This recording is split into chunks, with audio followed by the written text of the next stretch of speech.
reaching out to people during a time of crisis, providing personal attention, touching lives. As a volunteer for the Hospital Elder Life program, you are joining an exciting and innovative program where your commitment to helping a very special group of patients can make a significant difference in their recovery. My motivation for creating the Elder Life program really stemmed out of my experiences with taking care of patients, older patients, when they were admitted to the hospital. And I really felt there must be a way that we could try to improve care for older patients so they wouldn't it wouldn't result in what I was often seeing of confusion and functional decline while they were in the hospital. Experienced physicians who have been caring for older people for a long time themselves know that the hospital is often a very dangerous place for an older person. Not dangerous in the sense that people do bad things to them, but dangerous in the sense that they often lose independence during their hospitalization. When people over the age of 70 are hospitalized, they frequently experience declines unrelated to the illness or accident that caused the hospitalization. The physical and mental toll can lengthen hospital stays and affect the ability of elderly patients to return to their previous level of independence. The Hospital Elder Life program has 4 goals that address these problems. The program works to help patients maintain cognitive and physical functioning throughout their hospitalization, to allow patients to return home as independent as possible, to assist with the transition from hospital to home, and to prevent unplanned readmission.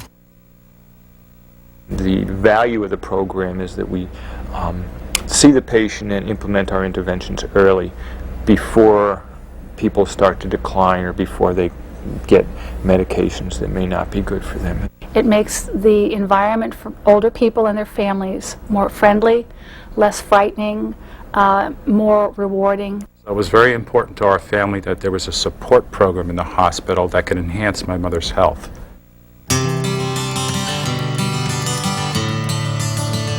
The Hospital Elder Life program is an innovative approach to providing good geriatric care. The program addresses the problems of frail, older patients with specific interventions designed to improve their care. These interventions include 4 volunteer protocols. Daily Visitor, a program that provides daily communication and socialization to help keep patients from becoming disoriented. Feeding Assistance, a mealtime program of companionship and assistance.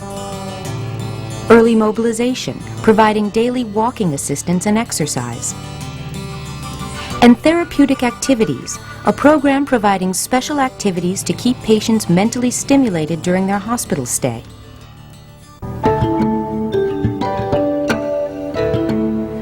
Trained volunteers play a crucial central role in the program, carrying out these protocols at the patient's bedside. The level of patient contact and responsibility of volunteers are unique aspects of the program, requiring special training to equip volunteers with the necessary skills to work one-on-one with the frail elderly. Position, we want to try to make it as relaxing as possible and as natural. There are 3 stages to the training process. Classroom instruction includes 16 hours of coursework, videotapes, small group demonstrations, and discussions on how to handle specific patient situations. The second training component gives every volunteer an opportunity to see each of the protocols in action. New volunteers spend 16 hours working one-on-one with veteran volunteers, following their activities as they work on the floor with patients. I think you're going to do fine, okay? Okay. Let's go. Your attention, please.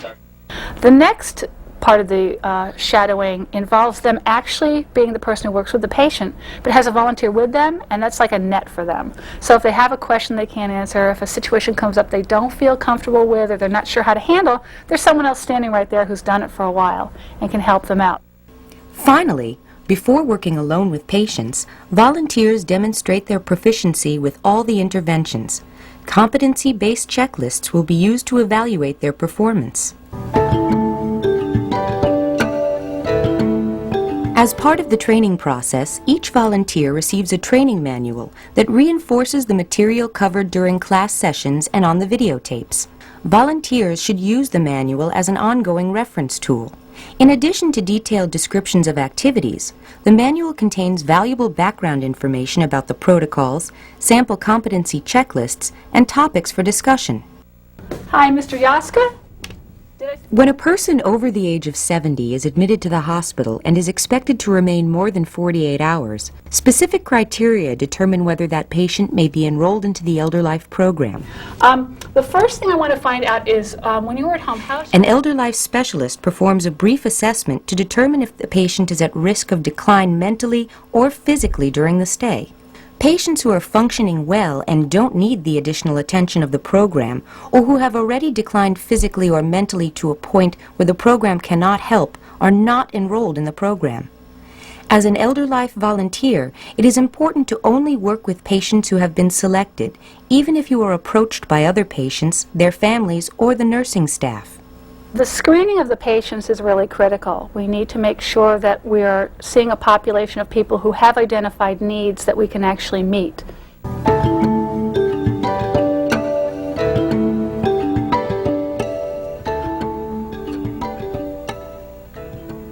Becoming an Elder Life program volunteer means taking part in a unique program that directly impacts patients' lives. Volunteers who participate in the program must meet and maintain the highest standards. Volunteers must be reliable. Patients depend on the consistent delivery of interventions 3 times a day, 7 days a week. If it becomes unavoidable for a volunteer to miss an assigned shift due to illness or a family emergency, letting the volunteer coordinator know far enough in advance will ensure adequate substitute coverage. Well, they tell me I'm supposed to have a MRI. Can you tell me what that is? I can't explain what an MRI is. Volunteers need to remember that they work within specific guidelines. They are never to offer medical advice or interfere with a patient's medical treatment. When a patient raises medical questions or concerns, volunteers refer them to the appropriate medical or hospital Elder Life staff. The ability to problem solve and use good judgment in all patient interactions is essential for all volunteers. Volunteers need to be able to work independently. Oh, hi, Lorenzo. Hi, I have a question about admission. Oh, okay. Come on over here so we're out of the nurse's station. And it's about Mr. Wilson. Okay. Empathy and discretion in dealing with patients and their families is woven into every aspect of a volunteer's daily activities. Volunteers need to respect the confidentiality of their patients' conditions. They should never discuss patients with anyone other than the medical staff or hospital Elder Life specialist. A characteristic that goes hand in hand with confidentiality is respect for the patient. Volunteers should conduct activities in a manner that preserves the dignity of the patient. Volunteers need to remember that good communication is important to the success of all of the activities. This means volunteers need to be enthusiastic in their approach and become active listeners to pick up on cues that patients give regarding special needs. I always tell them, you're the boss. You're in charge here. Now let's sit down and talk about your life. And I find most of the time, after they start talking about their lives, their families, their times in the hospital, a few minutes after, they relax, they're a little bit happier, they've warmed up to you as a volunteer, and after that I find progress can take place. Personal habits of volunteers can directly impact their interactions with patients. Volunteers should strive for a professional appearance that includes minimal makeup, no perfume, hair pulled away from the face, visible identification, and neat but comfortable clothing and shoes that won't restrict movement. Also, volunteers should avoid wearing jewelry that might get caught in patients' clothing or bedding. Furthermore, the use of tobacco, alcohol, or illegal drugs is strictly prohibited while on duty. And, above all, volunteers need to demonstrate a genuine enjoyment of working with older people. I think one of the major values of elder life is the willingness to be with an elderly person. It's something that we don't, as a society, value much. We look at what we do, not what we are and how we can be with another person. And for the hospitalized elderly patient, that often is the difference for them, is someone willing to be with them, to sit, maybe hold their hand, We found that the volunteers brought a wonderful component to our program, a very human element. And so now it's a part of our program that's almost evolved into like the heart and soul of the program, and we wouldn't change it. I wanted to be a volunteer in the Hospital Elder Life program because 3 years ago my mother was a patient at the Elder Life program. And as a family, I realized how important it was in terms of a program that could be with my mother, spend time with her, help her with her physical strength, take her for walks, and more than anything else, just be a companion to her. Because a family and family members can't be there at the hospital all the time. Help is such a broad term that it could be helping someone physically in terms of making sure they get their exercise for the day, helping someone emotionally, making sure that you're the person there to listen if they have a story to tell or if they have a complaint. Basically, spending time with the patients is a big help, because when you have the time to spend, patients will tell you what their needs are more readily.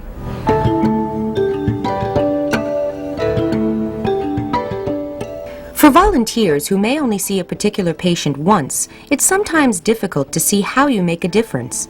That's the main reason documenting your activities is so important.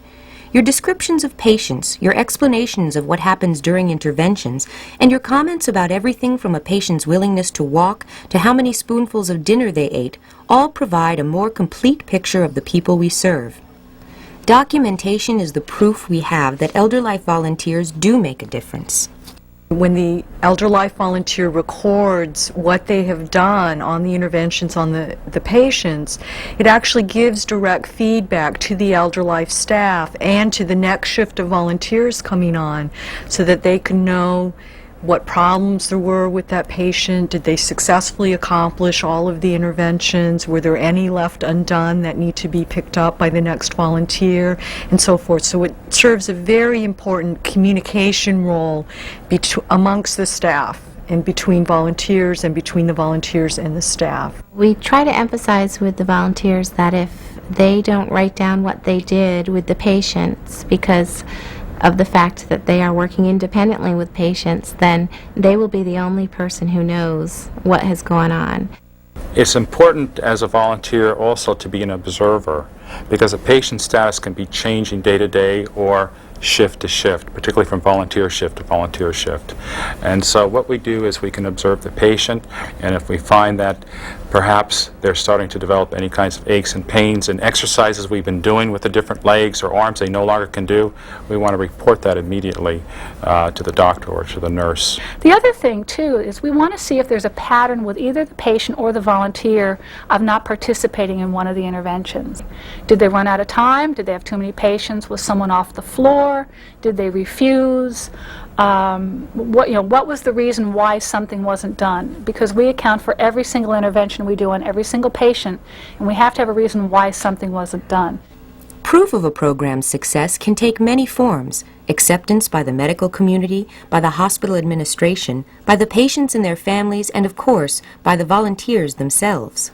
We've had patients actually write letters to the president of the hospital saying how they've been to the hospital before, but this was the best experience they ever had. They felt like someone was always there, someone cared about them. I would say that each one of us has the ability to inspire, no matter what our age. We have the ability to raise another person's spirit if we have a very positive attitude about life and we accentuate the positives. I personally feel that as a volunteer, you can be rewarded by helping someone else. And I think if you get the self-gratification from that, it will enrich you in many ways. You grow from helping other people. I'm just struck very deeply by how dedicated and committed and really wonderful the volunteers are, and the tremendous unique component that they bring to the program. There's just nothing that compares to it.